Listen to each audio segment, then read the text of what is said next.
Praise the Lord दोस्तों, आप सबको मेरा प्रेमी सलाम। एक और बार स्पिरिचुअल मॉर्सल्स में मैं आपको स्वागत करना चाहती हूँ। आज संसार भर में सभी व्यक्तियों के मुंह में एक ही शब्द है और वो है कोरोना या तो फिर कोविड-19। कोविड-19 बहुत ही तेज़ी से दुनिया भर में फैल रहा है और उससे भी तेज़ी से कोविड-19 का भय, डर लोगों के अंदर फैल रहा है। और इस समय संसार भर में हर देश के गवर्नमेंट अपने अपने प्रजा के लोगों से क्वारंटाइन मेंटेन करने या सेल्फ आइसोलेशन, लोगों से अलग होकर रहने को वो कहते हैं, लेकिन हम ये देख पाते हैं क्योंकि लोग ऐसे नहीं करते, इसके कारण कोविड-19 बहुत ही तेज़ी से फैल रहा है।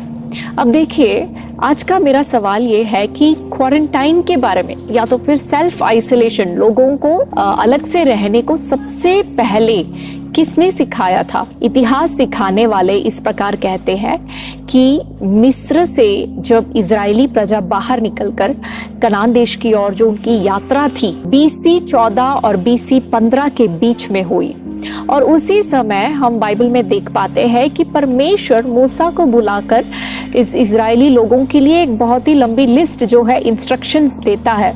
और उसमें से हम देख पाते हैं लेविय व्यवस्था 13वें अध्याय में कि यदि किसी भी व्यक्ति को एक इन्फेक्शन होता है, किसी भी प्रकार की इन्फेक्शियस डिसीज क्यों ना हो, उसे क्वारंटाइन मेंटेन करना जरूरी है। वहां पे इस प्रकार लिखा है कि इसलिए वह अकेला रहा करेगा और उसका निवास छावनी के बाहर होगा।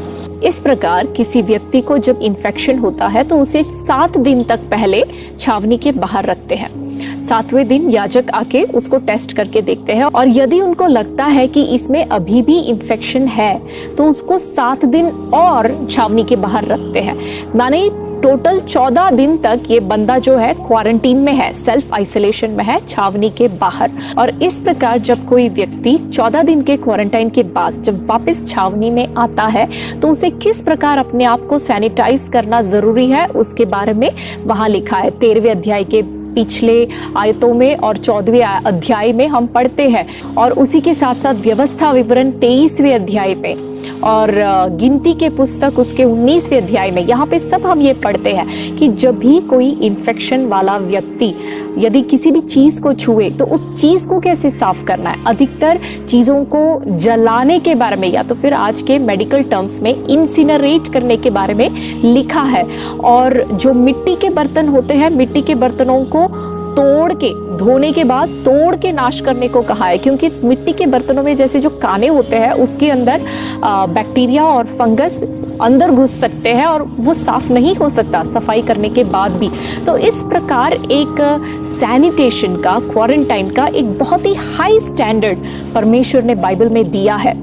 और गिनती 19वें अध्याय में हम पढ़ते हैं कि जब कोई व्यक्ति एक डेड बॉडी को छुए तो उसे कैसे अपने आप को साफ करना है, कैसे शुद्ध करना है और उस कपड़ों को कैसे जला देना है। देखिए, आज के ज़माने में जब मेडिकल साइंस इतना आगे है तो हमें पता है कि एक डेड बॉडी के अंदर माइक्रो ऑर्गेनिजम्स, जर्म्स बहुत ही तेज़ी से मल्टीप्लाई होते हैं, लेकिन उन दिनों में लोगों को पता नहीं था। लेकिन उन्होंने परमेश्वर की इन आज्ञाओं का पालन किया। लेकिन आज AD 2020 में रहने वाले लोग, जो हमें ये सब पता है, हमें पता है कि इस इन्फेक्शन के पीछे वायरस है, लेकिन फिर भी हम क्वारंटाइन मानने को तैयार नहीं है, सैनिटाइज अपने आप को ढंग से करने के लिए तैयार नहीं है। ऐसा करना मूर्खता है। अब देखिए, आप में से कुछ लोग मुझसे पूछेंगे कि ये तो पुराने नियम की बात है, नए नियम में इसकी क्या जरूरत है, हमें तो प्रभु यीशु का लहू हम सबको छिपाता है। सही बात है, परमेश्वर प्रभु यीशु के लहू में बहुत ही सामर्थ है, लेकिन प्रभु यीशु ने खुद हमें ये बताया है कि हमें सांप के नाई चतुर रहना, बुद्धि का इस्तेमाल करना जरूरी है। अब देखिए, सांप क्या करता है, वो अपने बिल से बाहर निकलकर लोगों के बीच में से घूमता नहीं है। वो ये नहीं कहता कि देखिए मैं तो परमेश्वर का स्पेशल क्रिएशन हूँ, आप लोग मुझे छू नहीं सकते। वो कभी ऐसे नहीं करता, वो अपना बुद्धि का इस्तेमाल करता है। जब उसे पता है कि बाहर डेंजर है तो वो अपने बिल में छुपा रहता है। जब उसे लगता है कि डेंजर नहीं है, डेंजर बाहर से खत्म हो गया तभी वो अपने बिल से बाहर निकलता है। वो सांप के लिए भी वही अच्छा है और बाहर लोगों के लिए भी वही अच्छा है। हमें जब बताया जाता है कि हमें क्वारंटाइन में रहना है, वो हमारी भी सेफ्टी है और बाकी लोगों के लिए भी सेफ्टी वही है। देखिए, पौलुस जो है रोमियो के 13वें अध्याय में इस प्रकार कहता है कि हर व्यक्ति को प्रधान सत्ता की अधीनता स्वीकार करना चाहिए, क्योंकि शासन का अधिकार परमेश्वर की ओर से है। जब सरकार हमसे कुछ करने को कहती है तो हमें करना चाहिए, हमें वो स्वीकार करना चाहिए, क्योंकि बाइबल हमें यही सिखाती है।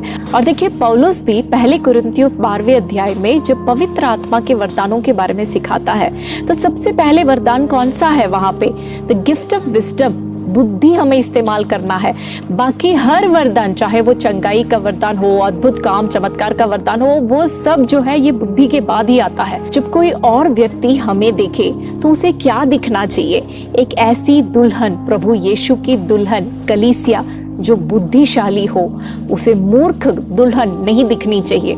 कुलुस्सियों 1:18 में पौलुस कहता है कि मसीह यीशु हमारा सर है और हम जो है उसके शरीर है, कलीसिया उसके शरीर है।